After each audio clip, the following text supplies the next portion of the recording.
1번입니다. 1교시 1번. 하세요. 안 어렵죠, 이거. 세 가지 봅시다. 소방에 대해서는 미국에서는 이제 라인, 서킷, 회로라고 하는 서킷에서 떠나서 뭘로 바뀌었습니까? 하면 패스웨이라고 하는 경로에 대한 개념이 있어요. 경로 보이시죠? 여기서 경로. 미국은 이제부터 다 경로라고 따질 거예요. 경로는 유무선 다 포함시키고 있어요. 아, 다 포함하고 있구나 생각해 놓으세요. 그렇죠? 그래서 소방은 화재 발생하면 언제까지 견뎌야 됩니까를 두 가지를 하죠. 첫 번째, 적극적으로 견디면 되겠지. 왜? 자동 소화 설비를 설치하니까 스프링클러 설치하거나 아니면 내화 구조 같은 형태 내에서 넣어두면 화재로부터 견딜 수 있는 거지. 그래서 따지는 거죠. 레벨 1부터 레벨 0부터 3개까지, 3까지가 있어요. 그래서 보시면 뭡니까? 하면 레벨 0는 레벨 0은 어떠한 대처도 없어. 보안 요소가 없는 거지. 레벨 1은 뭡니까? 하면 요거 물리적인 거. 그죠? 아니, 죄송합니다. 스프링클러. 레벨 1은 스프링클러입니다. 레벨 2는요. 레벨 2는 2시간 내화. 2시간 내화가 되고 있는 케이블을 써라. 아니면 구획을 해라. 2시간 동안 내화 성능은 유지해. 케이블을 쓰든 내화를 쓰든 내화 구조를 하든. 세 번째 레벨 3는요. 3는 스프링클러도 넣고 그리고 2시간 내화도 하고. 이게 끝이었어요. 간략하게 외울 수 있고 아주 저는 좋아하는 문제였기 때문에 수월하게. 끝. 2번. 은이동이네요. 아, 은이동은 나쁘지 않는데 근데 이런 문구를 한번 조심해야 되는 문구. 뭡니까? 이렇게 은이동 메커니즘을 적고 문제점을 적고 대안을 적어라 이렇게 나오지 않았고 뭡니까? 이렇게 찍어서 얘기해 주는 거지. 발열 위험성, 그리고 발생 요인, 반도체 파손에 대한 역량, 대책. 이렇게 소주제가 나눠져 있다는 말은 특정한 자료에서 뽑아온 거예요. 걔가 얘입니다. 방어권 실무엔드. 그래서 내가 좀 더 잘하고 제 교재에도 있는 내용이지만 다 버려야 되죠. 왜? 지금 묻고자 하는 건 이거야. 이렇게 해서. 개요 뭡니까? 이렇게. 은이동에 대한 정의.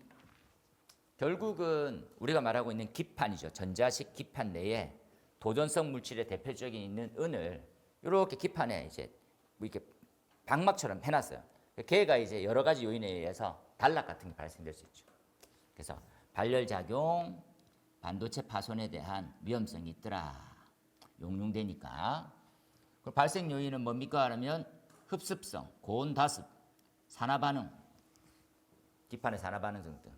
그리고 반도체 영향은 반도체의 각종 기능을 상실하는 거, 시스템 기능 상실, 그죠?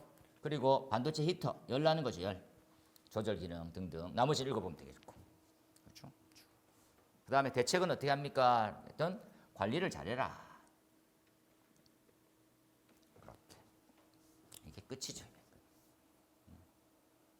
그래서 좋은 문제였다가 출제가 명료해지는 거니까 이렇게 적어야 되는 거니까 잘 쓰기는 힘들었을 문제긴 합니다.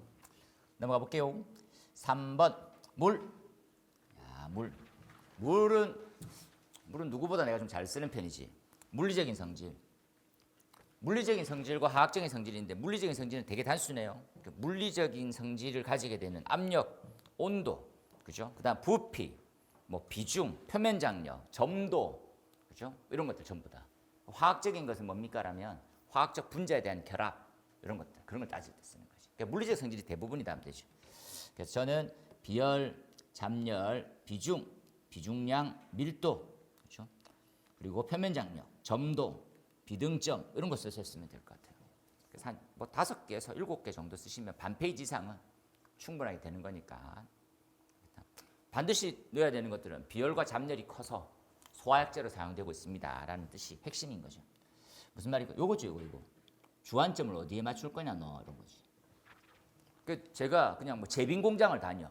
그러면 빙점이 제일 중요한 거예요. 그런 쪽에 꽂혀 있어야 되지. 하지만 지금 우리 소방은 소방 기술사라고 하는 틀 내에서 약제로 물은 무슨 성질을 가지고 있어야 되느냐는 거지. 그래서 제가 거두자절미하고 뭘로 세 가지로만 보는 거죠. 소화약제면 가압시키기 용이해. 비압축성 물체야. 그리고 비열과 잠열이 커. 이런 것들로 해서 한 3-4개를 반 페이지 이상 적었어. 잘한 거야.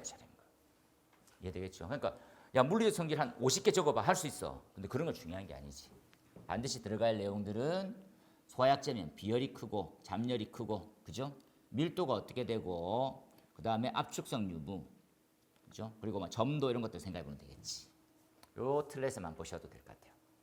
그리고 일반적으로 PT도라고 보통 불리기도 하는 밑에 압력과 온도, 가로치기 온도고 세로치기 압력이죠.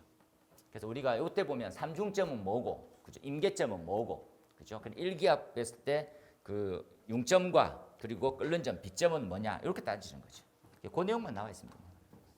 그래서 고체, 액체, 기체 나와 있고, 그래서 기본적으로 우리가 물이라고 하는 형태가 소화약제로 가장 좋은 게 끓는 점과 어는 점 사이까지 굉장히 넓은 온도를 가지고 있다는 거. 이게 제일 중요한 거죠.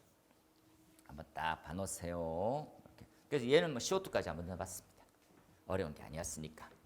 그 다음 넘어가서 4번 다이에틸에터입니다. 저 좋아는 하는데 특수인화물 이런 것들. 근데 이건 좀 그렇죠. 그래서 또 이건 또 명료하게 없거든요.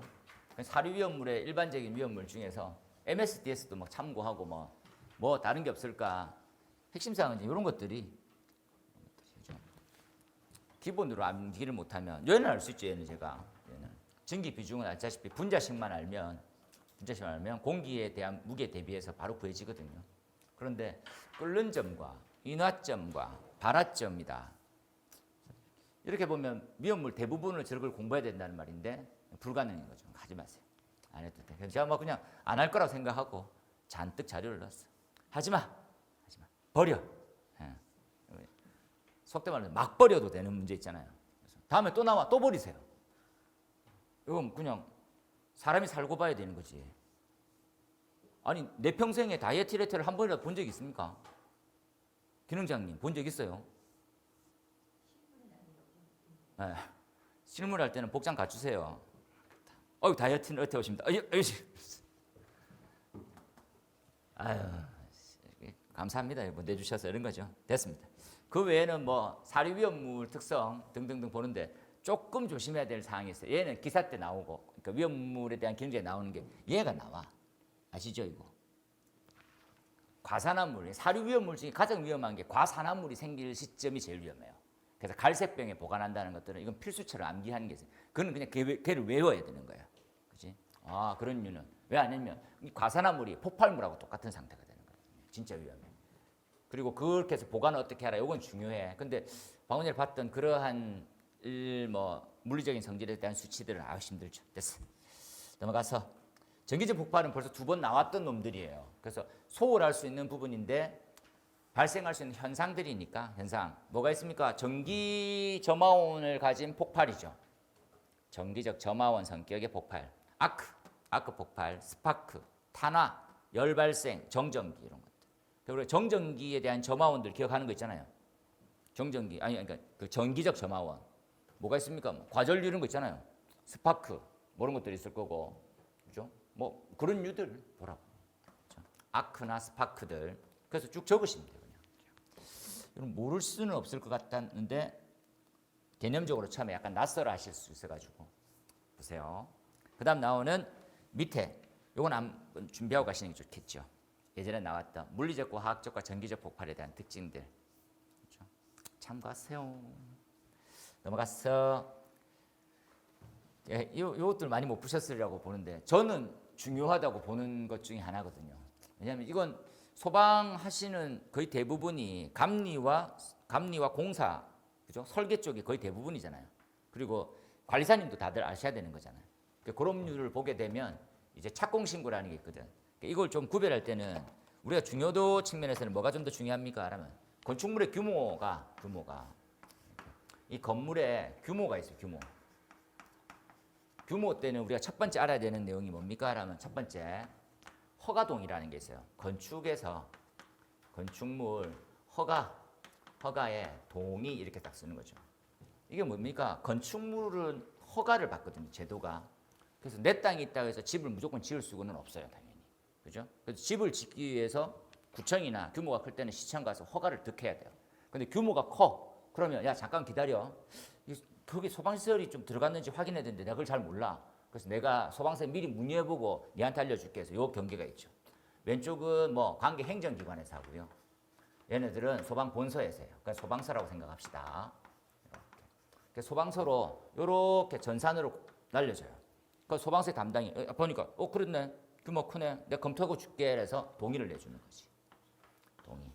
그래서 동의 대상물이 엄청 중요해요. 이건 제가 별표 2개에서 3개까지죠. 건축 허가 동의 대상물에 대한 범위를 적어 이런 거죠. 층수 몇 층? 층수 몇 층 준 겁니다. 이게 엄청 신기해요. 지금 느낌이. 그러니까 건축 허가 동의를 낸다는 말은 뭐 우리나라의 사회적 안전도에 대한 개념, 기준이 그 정도 선인 거예요. 뭘까요? 몇 층 이상? 몇 층 이상? 뭐 괜찮은데 뭐 몇 층? 범위가 너무 넓구나. 10층 이하겠지. 몇 층? 5층 업 6층. 똑똑하시네요. 6층. 너무 신기한 게 6층만 넘으면요. 허가 동의도 받아야 되고 소방시설도 설치해야 되는데 뭐뭐 설치하게요? 6층이 우리의 이제 안전망의 기준이 됐어요. 그러니까 여러분이 돈이 많잖아요. 그러니까 이제 건물 지을 때 6층부터 지으시면 큰일 난다고. 5층 지으시고 말아야 되는 거지. 6층부터가 승강기 대상입니다. 이해됩니까? 그럼 난 내 혼자 살 건데 우리 가족만 살 건데 승강기 필요 없어 하실 수도 있지. 그렇죠? 허가 동의. 그다음에 소방시설 차탐 들어가야 돼요. 또 스프링클러 들어가야 돼요. 이게 안전망이에요. 그러니까 건물이 6층으로 지상층만 얘기합니다. 6층 이상이면 건축허가 동의도 받아야 되고 자동화의 탐지 설비 설치해야 되고 스프링클러 설치해야 되고 엄청 신기하잖아요. 우리나라가 이제 이런 사회가 됐어요. 잘 사는 나라, 잘 사는 나라. 불과 한 15년 전, 20년 전, 15년 전만 할까요? 15년 전쯤에만 하더라도 15년 전쯤 그때는 되게 특이하게 11층 이상이 스프링클러였어요. 그 전에는 16층 이상에만 설치했어요. 스프링클러 없어. 건물이 있는데 16층 이상에만 스프링클러 있다니까. 신기하게 밸브는요 16층에만 달려있고 나머지 다 배관만 연결돼 있어요. 그런 세상을 살았다니까. 이제는 6층 이상이면 전층 스프링클러. 좋은 나라에 사는 거지. 좋은 나라. 그렇죠? 네. 좋은 나라에 살고 있다고 생각하십시오. 그렇죠? 그 다음에 뭡니까? 요거의 규모가 커. 그렇죠? 그러면 설비를 설치하는 거지. 설비. 동의할 때 만약에 설비가 설치되더라. 설비. 이 설비가 규모가 좀 큰 설비다. 뭐 예를 들어서 뭐 소화기, 뭐 완강기, 뭐 이런 것들 말고 비상조명대 이런 거 말고 좀 설비가 좀 커. 설비가 크면 뭘 해야 됩니까? 기술자도 신고를 다시 해줘야 되는 거지. 걔를 뭡니까? 착공신고라고 합니다. 착공신고. 또 뭡니까? 규모가 또 좀 커. 감리 지정을 받아야 돼요. 이때는 설비만 보고 갑니다. 설비. 또 뭐? 설비 어떻게 보니 규모가 더 크면 이렇게.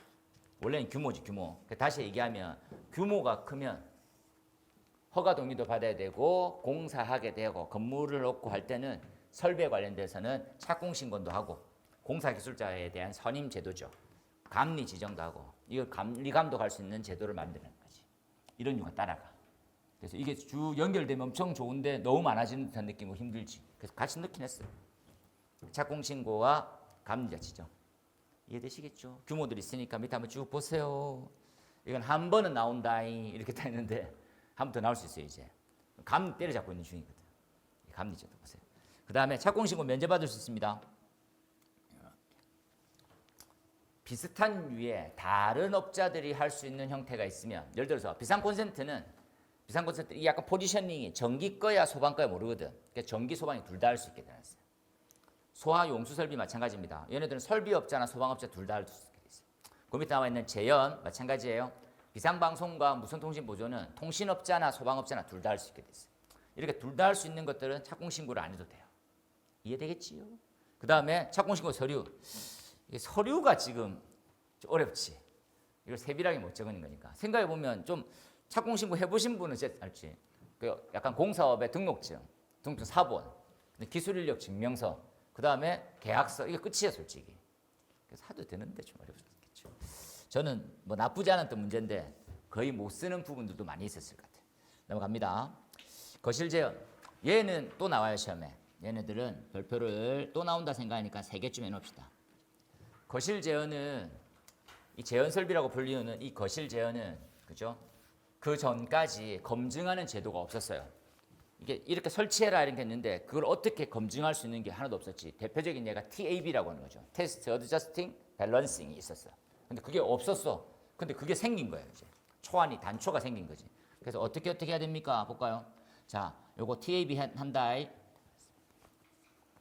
거실 지원도 TAB 할 거야. 그렇지? 그래서 이렇게 할 거야. 뭐 이런 거 측정해봐.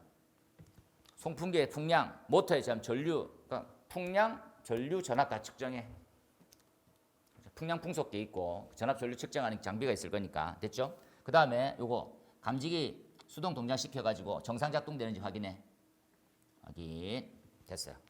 그리고 안에 있는 거 뭐 지금 나와 있는 공기 유입, 뭐 배출량 등등은 전부 다 어디 유입구 유출구에서 다 측정하세요. 그래서 거실 제원 측정 장비가 있죠. 그러니까 덕트로 되어 있는 형태의 타입에. 그 다음에 연동 상태에서 봐. 이게 좀 신기해요. 이게 이제 답이에요. 답. 현실적 문제점을 일으키는. 어떻습니까? 이 제원구역의 출입문, 방화 셔터, 공기 조화 설비, 공조 설비죠. 이런 것들이 제원 설비하고 다 연동되어 있는 상태에서 제 기능이 나오는지가 진짜 힘들어요, 솔직히. 요 부분을 하부에 적으면 돼요.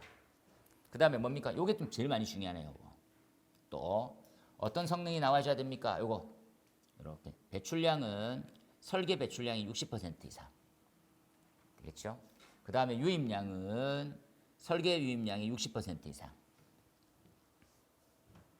봐놓으세요. 이렇게. 일부 미달되더라도 적합한 것으로 봐주라.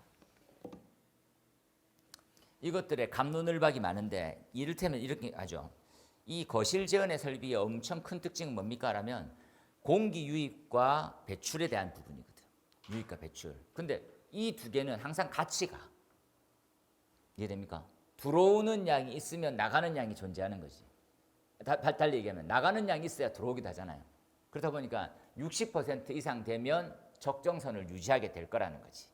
이 말이 좀 안 와닿는데 야 100% 하지 마. 그래 안 해도 빠져나가는 양만 고려해보면 들어오는 건 충분해라는 뜻이에요. 전부 다.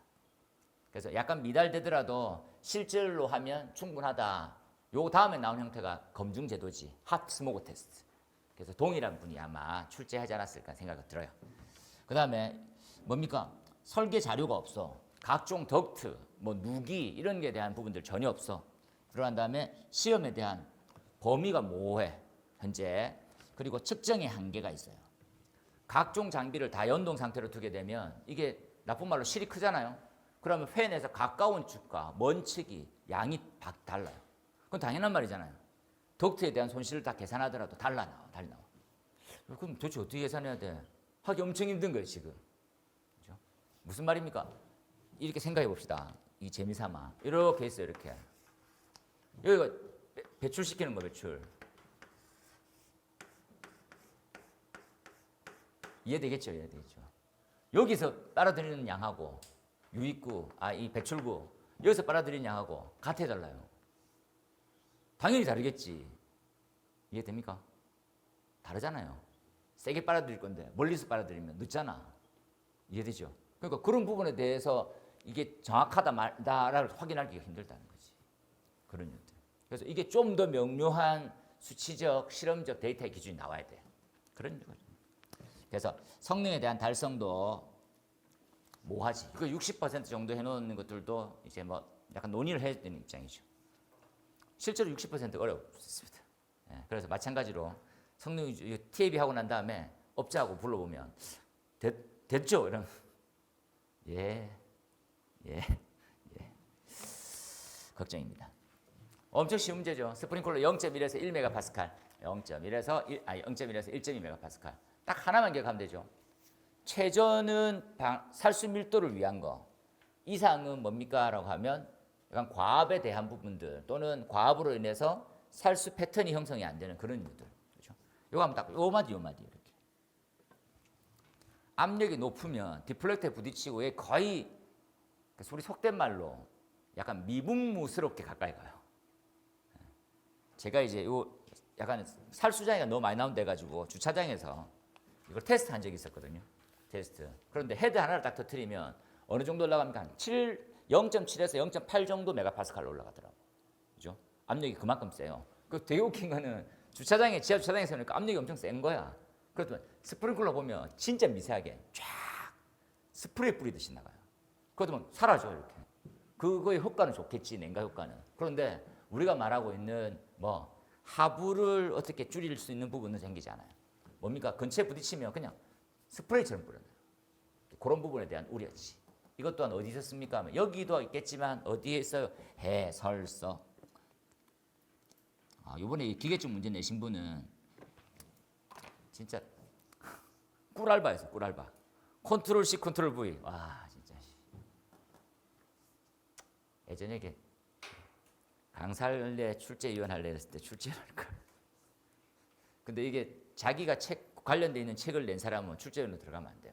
근데 행여나 그런 분이 있더라도 신고해야 돼요. 그렇죠? 마찬가지입니다. 넘어갔고 파이프 섀도우입니다. 파이프 섀도우는 이렇게 생각하면 되겠죠. 그냥 스프링클러 배관이 그냥 임의로 형성되어 있다고 봅시다. 그 하부에 우리가 말하고 있는 배관이 지나가는 거예요. 그래서 스프링클러 헤드가 터짐에도 불구하고 하부로 살수가 더 이상 안 나오게 되는. 여기 없죠, 이게? 여기 어디 갔니, 이렇게? 어디 갔어? 그렇게 되는 현상들. 그래서 파이프가 살수의 패턴을 가리게 되는 현상. 파이프 섀도우죠. 어떻게 하면 좋겠냐? 발생 원인이 이렇다 하는 거죠. 그래서 가지 배관 직경이 굵거나 등등이 나왔으니까 보시고. 그래서 헤드는 하향식으로 밑으로 놓고 이렇게 돼 있으면 어디로 넣으면 되겠습니까? 이렇게 넣으면 되죠. 이렇게. 이해되시죠? 그럼 밑으로 방출될 거니까 안전한 거지. 그래서 어려운 부분은 아니었기 때문에 이런 류의 수치들 좀 보시면 괜찮지 않았습니까? 넘어가서 신축 배관.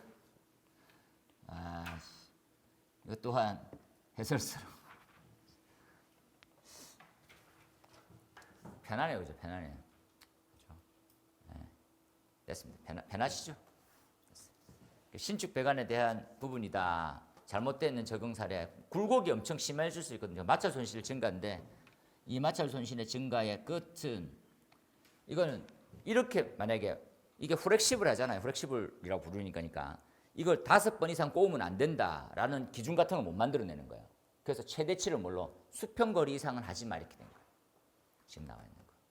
이해되겠죠? 수평거리를 이상을 왜 못하게 했습니까? 마찰 손실 증가 아닌 거니까. 그 내용들 봐라. 그래서 이렇게 했습니다. 길이가 너무 길면 그렇죠? 그래서 밑에 있는 것들 보이시죠? 참조로 넣어놨으니까 재미삼아 한번 읽고 가세요. 그렇죠? 아시다시피 신축 배관에 대해서 지금 성능 인증 기준은 이렇다. 넘어가시고 11번 방화댐퍼 저는 엄청 좋아해요. 방화댐퍼를. 우리가 이제 그 기준증으로 기준 방화 셔터, 자동 방화 셔터, 방화문, 방화댐퍼 중에 1순위는 무조건 방화댐퍼예요. 방화댐퍼가 제일 중요해요. 이 방화댐퍼에 대한 이 건축적 여러 가지에 대한 자재는 이제부터 통합관리하게 있어요. 그 통합관리에 대한 정체가 이해해야 해요. 아이고, 이겁니다. 건축자재의 품질 인증 및 관리 기준. 이거는 건축 또는 피난방화에 있는 그 시험 기준이 분리, 산발적으로 되어 있는 걸 다 끌고 와서 하나를 모아놨어요. 거기 중에서도 특히 제일 중요한 게 이하예요. 그래서 방화댐퍼니까 다음에 또 나와도 잘했다, 괜찮다 이렇게 하세요. 실제 법은 요 내용만큼이 없습니다. 어떻게 돼 있어요? 요 부분이 저 부분, 요 부분 이렇게, 요 부분이 없어요. 이 부분 없습니다. 요 부분이 없게, 그래서 10점짜리 딱 낼 수 있게 됐어요. 보이나요? 이렇게. 요게 만약에 없다고 생각하면 요거 몇몇 가지, 그죠? 내면 되지. 이게 있으니까 10점짜리 이거 어떻게 쓰냐 이 미친놈아 이렇게 생각하는 건데 괜찮아요. 그래서 뭐만 하겠다는 말입니까? 요거죠. 보시면 요거 내화 성능. 결국은 방화댐퍼의 성능은 두 가지죠. 화염을 막고 두 번째는요. 화염을 막고 두 번째는 연기를 막는 거지. 아래쪽에 보이시죠? 방연시험이다. 요 두 개를 막는 게 주안점이에요. 그 다음에 이제 이 댐퍼에 대한 주요 기능이라고 생각하는 것들, 성능시험 방법은 큰 의미가 없지만 밑에 있는 거, 이런 것들, 열팽창, 녹 이런 것 등등 이렇게 보시면 될 듯해요. 그 어려운 부분이 아니고, 근데 방화댐퍼 엄청 중요해. 다시 또 나와, 또 보세요. 넘어가서 12번입니다. 불연과 준불연. 불연과 중불연제를 10점짜리에 물었단 말은 그죠? 그냥 표면적인 것들만 생각하고 그죠? 저는 이렇게 생각하는 거죠.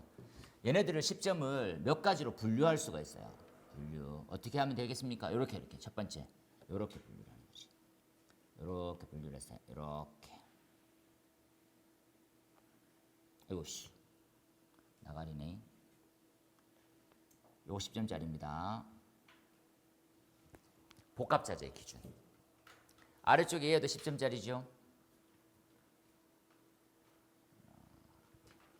전 이 두 가지를 특히나 더 좋아해요. 이건 다음에 또 준비하시고 한번 나오긴 했으나 약간 좀 사이드로 나와서 튼튼히 준비해 놓으세요. 그래서 다시 한번 보면 불연제 시험은 불연은 원래는 불연성 시험과 가스 유해성만 보다가 이제는 뭘로 봅니까? 복합 자료. 복합 외벽 복합과 그냥 복합 자재를 같이 보게 된 거예요. 그래서 이 부분까지는 상세히 적으실 필요가 없는 게 이번 답이었어요, 솔직히. 그래서 간략하게만 보면 이거 요거 그리고 다음 페이지 나와 있는 난연 거 요만큼이 10점 테두리 내에서 다 했어요, 솔직히. 이해되시겠죠? 보시면 요 불연성 시험. 가스 유해성은 동일한 거니까 불연성, 가스 유해성, 다음 페이지 나와 있는 난연성에 대한 열 방출률 시험. 요만큼이 다 했거든. 근데 지금 제가 중요도가 높다고 했던 것들은 외벽 복합과 복합 자재에 관련돼 있는 시험이 특히나 많이 중요해. 보셔야 돼요. 됐고 넘어가서 위험성 평가 중에서 위험도 매트릭스가 있어요. 위험도 매트릭스는 약간 정량적인 관점보다는 정성적인 게 비슷해요. 그러면 정량적 평가하고 어떤 차이가 있을까요? 비교해 보는 거죠. 위험도 매트릭스는 이렇게 보는 겁니다. 두 축을 가지고 비교해 볼 거예요. 그렇죠? 얼만큼 위험하냐, 얼만큼 빈도가 높으냐 이런 걸 따져가지고 위험에 대한 평가를 어떤 식으로 낮음, 중간, 높은 단계로 해서 분류해 주면서 표면적으로 잘 보이게 해주는 거죠. 야, 얼만큼 위험해? 이런 것들. 정량적인 것은 수치로 정리해 줄 거예요. 수치로 해서 뭡니까? 율이죠. 율, 확률, 크기. 피해는 얼만큼 클 거고 얼만큼 자주 발생해 이런 것들 따지는 거. 그렇죠? 그래서 두 개를 비교해봤더니 아래쪽은 완전 정량적인 거, 위에 쪽은 반정량이라는 말 쓰기도 하는데 정성적인 가깝죠. 두 개 비교해봐. 그 비교한 형태가 이렇습니다. 이것들은 다음 시험에 나오지 않을 거니까 가볍게 보십시오. 위험도 매트릭스는 반정량적이고요. 정량적이고 위험하다 정도를 세 가지로 말해요. 위험도가 높다. 그럼 보통이야. 낮아 괜찮아. 이런 거. 얘는 수치로 다 나와요. 어느 정도 손실액이고 얼만큼 자주 발생하는 겁니다. 이렇게 딱 나오는 거. 그렇다 보니까 어떤 게 더 만들기가 힘듭니까? 오른쪽 훨씬 더 어렵죠. 왼쪽인 보기 편하고. 가볍게 볼 수 있어요. 그렇게 나왔어요. 여기까지 해서 1교시는 아까 말씀드렸던 몇몇 가지만 제외하고 10가지는 푸실 수 있어야 되는데 쉽진 않았죠. 어렵습니다. 잠시 쉬었다가 2교시부터 풀어보도록 하겠습니다.